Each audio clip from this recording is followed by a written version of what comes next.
आज के top defence headlines है। एचएएल के कैट्स वॉरियर का उत्पादन 2027 से शुरू होगा। डीआरडीओ आर्मीनिया के साथ ब्रह्मोस की डील को लेकर बातचीत कर रहा है। भारत निर्मित M4 का निर्यात मध्य पूर्व अफ्रीका में किया जाएगा। भारतीय वायुसेना के लिए बनने जा रहा है डेडिकेटेड इलेक्ट्रॉनिक वॉरफेयर एयरक्राफ्ट।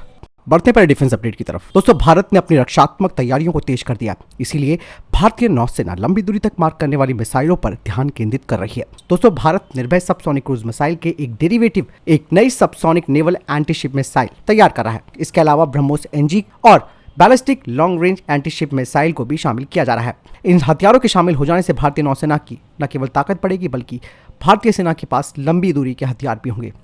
निर्भय सबसोनिक क्रूज मिसाइल की जो रेंज है वो 1000 किलोमीटर तक है और इसके कम से कम 8 उड़ान परीक्षण किए जा चुके हैं।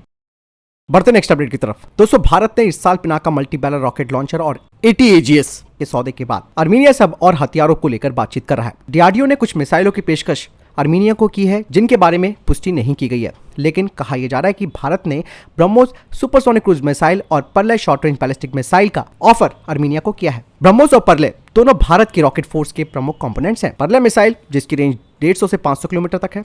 इसके अलावा ब्रह्मोस सुपरसोनिक क्रूज मिसाइल जिसकी रेंज 290 किलोमीटर है और ये 300 किलोग्राम के कन्वेंशनल वॉरहेड को ले जाने में सक्षम है।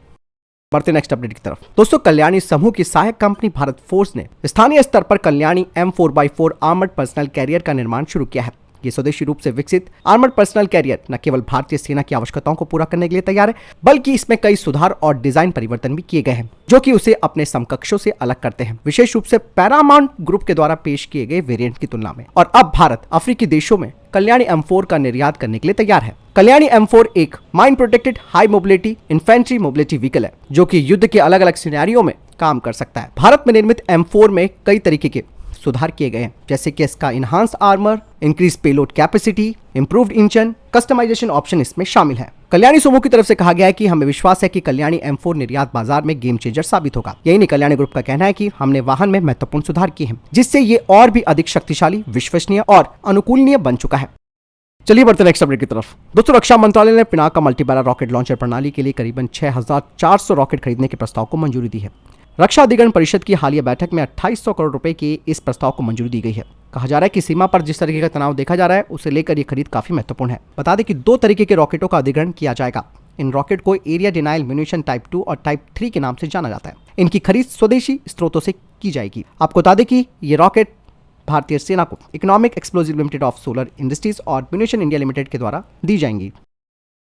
दोस्तों, मझगांव डॉक शिप बिल्डर ने रक्षा मंत्रालय के टेंडर का जवाब दिया है, जिसके तहत 3 और नई कलवरी क्लास की सबमरीन्स को भारतीय नौसेना के लिए बनाया जाएगा। आपको बता दें कि भारतीय नौसेना के प्रमुख कह चुके हैं कि इनका टाइम फ्रेम निर्धारित किया जाए और इन 3 नई जो पनडुब्बियां हैं उनका निर्माण जल्द से जल्द किया जा सके। बढ़ते नेक्स्ट अपडेट की तरफ। दोस्तों, भारत अपनी इलेक्ट्रॉनिक युद्ध क्षमताओं को बढ़ाने जा रहा है, जिसके लिए बाकायदा सुखोई 30 MKI प्लेटफॉर्म पर इलेक्ट्रॉनिक वॉरफेयर पॉड्स को लगाया जाएगा, जिससे कि भारत का Sukhoi 30 MKI fighter jet electronic warfare क्षमता हासिल कर लेगा। आपको बता दें कि ये भारत का ग्रोलर एयरक्राफ्ट बन जाएगा। भारतीय वायुसेना के पास अभी तक कोई डेडिकेटेड इलेक्ट्रॉनिक वॉरफेयर एयरक्राफ्ट नहीं है, जैसे कि चाइना का J-10D है और बोइंग का AE-18G ग्रोलर। भारतीय वायुसेना खुद का डेडिकेटेड इलेक्ट्रॉनिक वॉरफेयर एयरक्राफ्ट चाहती है और ऐसे एयरक्राफ्ट को बनाने के लिए जो सेंसर्स हैं उन्हें डीआरडीओ की लैब तैयार कर चुकी है और डीआरडीओ के ये जो स्वदेशी सेंसर्स हैं उन्हें इस एयरक्राफ्ट पर HAL के द्वारा लगाया जाएगा, क्योंकि सुखोई 30 MKI एयरक्राफ्ट को HAL ही असेंबल करता है। आपको बता दें कि सुखोई 30 MKI को मॉडिफाई किया जाएगा, जिसमें कि 3 कैम 500-123 ये कैरी करेगा और ये advance self protection jammer pod के वेरिएंट है और इन एयरक्राफ्ट को स्कॉट जैमिंग के लिए मॉडिफाई किया जा रहा है। यही नहीं, इसके अलावा भारतीय वायुसेना सुखोई 30 MKI को प्रोजेक्ट नवचक्षु के तहत इसमें नेक्स्ट जनरेशन वार्निंग रिसीवर लगा रही है और ये जो रडार है दोस्तों, वो कैम सेंसर्स का प्रयोग करता है लंबी दूरी से दुश्मनों के रडार को डिटेक्ट करने के लिए।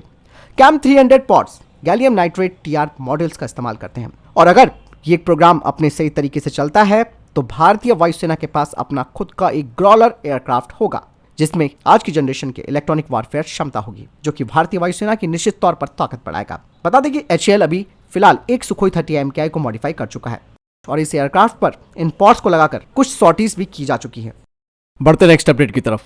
दोस्तों, HAL की तरफ से कहा गया है कि जो कैट्स वॉरियर प्रोग्राम है उसके तहत कम से कम 100 सेट्स तैयार किए जाएंगे, जो कि ग्राहकों के ऑर्डर प्राप्त होने के बाद बनेंगे और एक बार ऑर्डर मिल जाएगा तो ये अगले 5 से 6 साल की अवधि में डिलीवर भी कर दिए जाएंगे।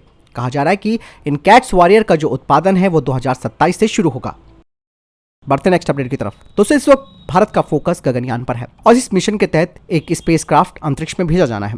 दोस्तों भारत अब अपने पहले मानव मिशन के रिहर्सल के लिए तैयारी कर रहा है और इसी कड़ी में स्पेसक्राफ्ट के माध्यम से महिला रोबोट व्योममित्र को स्पेस में भेजने की तैयारी की जा रही है। विज्ञान एवं प्रौद्योगिकी मंत्री डॉक्टर जितेंद्र सिंह ने कहा कि भारत मानव मिशन से पहले एक महिला रोबोट अंतरिक्ष यात्री व्योममित्र को अंतरिक्ष में लॉन्च करेगा। डॉक्टर सिंह ने कहा कि भारत का अंतरिक्ष क्षेत्र तेजी से विकास कर रहा है।